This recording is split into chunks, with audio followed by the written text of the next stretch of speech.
2025 world test championship final Australia మరియు south Africa మధ్య ఇంగ్లాండ్లోని లార్డ్స్ వేదికగా జరుగుతుంది. జూన్ 11 ప్రారంభమైన ఈ మ్యాచ్ బౌలర్లకు స్వర్గధామంగా లార్డ్స్ మైదానం సహకరిస్తుంది. ఎంతలా అంటే తొలి రోజు 14 వికెట్లు, రెండో రోజు కూడా 14 వికెట్లు. సాధారణంగా ఒక టెస్ట్ మ్యాచ్ 5 రోజులు సాగుతుంది అనుకుంటే వరల్డ్ టెస్ట్ ఛాంపియన్షిప్ ఫైనల్ మాత్రం 3 రోజుల్లో ముగిసేట్టుగా కనిపిస్తుంది. ఎందుకంటే మొదటి బ్యాటింగ్ చేస్తుంటే ఆస్ట్రేలియా 200 పైచిలుకు పరుగులు చేసినప్పటికీ సౌత్ ఆఫ్రికా బౌలర్ల దాటికి ఆస్ట్రేలియా బ్యాట్స్మెన్లు బెంబేలు ఎత్తిపోయారు. అదేవిధంగా రెండో రోజు కూడా ఆస్ట్రేలియా బౌలర్ల దాటికి సౌత్ ఆఫ్రికా బ్యాట్స్మెన్లు బెంబేలు ఎత్తిపోయారు. దాదాపుగా మొదటి రోజు రెండో రోజు చెరొక 14 వికెట్లు పడగట్టారు. దాదాపుగా ఆస్ట్రేలియా ఇప్పటికి రెండో ఇన్నింగ్స్లో 218 పరుగుల ఆధిక్యంగా ఉంది. ఇందులో గొప్ప విషయం ఏంటంటే ఆస్ట్రేలియా కెప్టెన్ అయినటువంటి ప్యాట్ కమిన్స్ WTC ఫైనల్లో 5 వికెట్ల కంటే ఎక్కువగా తీయడం ప్రపంచ రికార్డులో మొదటిసారిగా. అదేవిధంగా టెస్టుల్లో బెంగింగ్ హోమ్ వికెట్ తీయడంతో దాదాపు 300 వికెట్లు క్లబ్లో చేరాడు.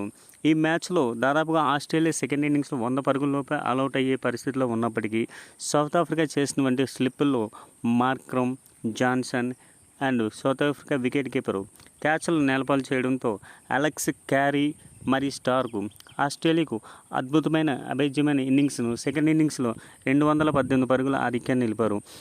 ఒక దశలో ఆస్ట్రేలియా 78కి 8 వికెట్లు కోల్పోయిన దశలో దాదాపు 100 పరుగులైనా చేస్తుందా లేదా అన్నట్లుగా అనిపించింది. కానీ ఈ దశలో అలెక్స్ క్యారీ అండ్ స్టార్కు అభేద్యమైన పార్ట్నర్షిప్తో దాదాపుగా 218 పరుగుల భాగస్వామ్యం నిర్మించారు. రెండో రోజు ఓవర్నైట్ స్కోరు 48కి 4 వికెట్లు ప్రారంభించినటువంటి South Africa Bavuma and Bedingham అభేద్యమైన 5వ వికెట్గా 64 పరుగుల భాగస్వామ్యం నిలిపారు.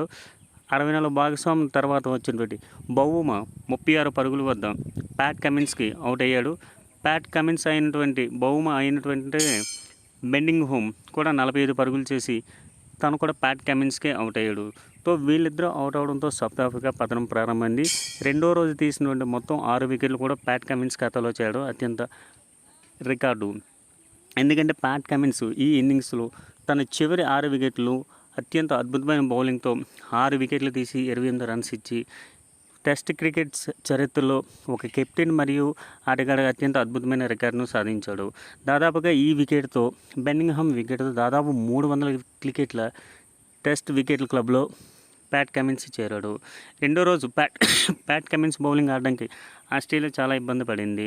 సో సౌత్ ఆఫ్రికా ఇన్నింగ్స్ 138కి ఆల్అవుట్ అయిన తర్వాత రెండో రోజు ఆస్ట్రేలియా బ్యాటింగ్ని ఆరంభించినప్పటికీ ఆస్ట్రేలియా కూడా తొలి 8 పరుగులకి 23 పరుగులకి 0 వికెట్లు ఉన్నప్పటికీ తర్వాత వేసినటువంటి ఉస్మాన్ కవాజా, తర్వాత ఎంగిడి మొదలైన వాళ్ళందరికీ కగోసో రబడా బౌలింగ్లో ఉస్మాన్ కవాజా అయిపోయాడు.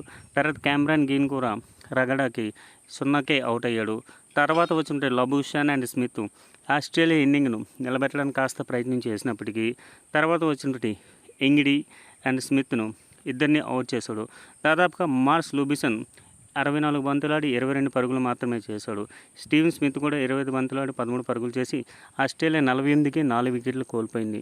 తర్వాత వచ్చినటువంటి బ్యాట్స్మెన్లు కూడా జాన్సన్, ఎంగిడి, రబడా తొలి వికెట్ తీసుకోవడంతో దాదాపుగా 78కి 8 వికెట్లు కోల్పోయింది.